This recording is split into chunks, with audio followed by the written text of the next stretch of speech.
Hello guys! Kamusta na po kayo? For today's video ay samahan nyo nga po kami sa aming panandaliang takas.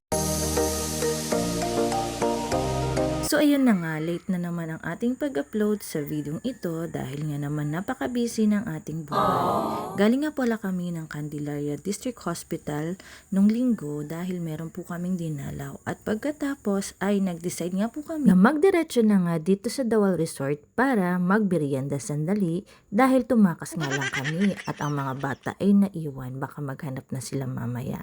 Eto na nga. Sa totoong buhay ay busog pa nga po kami niyan. Pero dahil nga medyo maaga-aga pa ay sabi namin gagala na nga din kami sandali lang dito sa Davao Resort. At talaga namang natuwa kami. Tignan nyo naman guys, diba? wow! Napakaganda ng kanilang lugar. Kitang-kita ang mga bundok at ang napakalawak nilang lawa dito. At syempre, itong kanilang place ay napakadaming ang available na mga tables, talaga namang marami talaga sila ditong makikita. At alam ko araw-araw napakadami din pong pumupunta dito para kumain.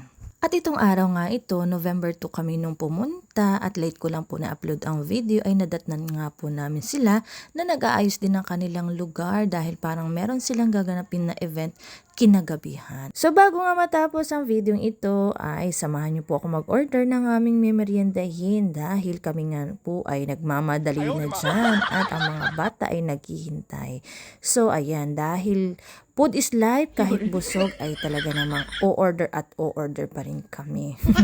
So puntahan natin yung ating mga kasama. Nandito sila sa taas naghihintay habang prepare yung aming mga order. O diba nakakatawa ang lugar na ito. Kung kayo po ay naghahanap ng lugar na gusto ninyo pagkainan na may malawak na place, may magandang view, may magandang ambience, at meron din po pala dito silang mga available na mga rooms na pwede nyo rentahan at kung gusto nyo magstay na matagal, pwede naman po.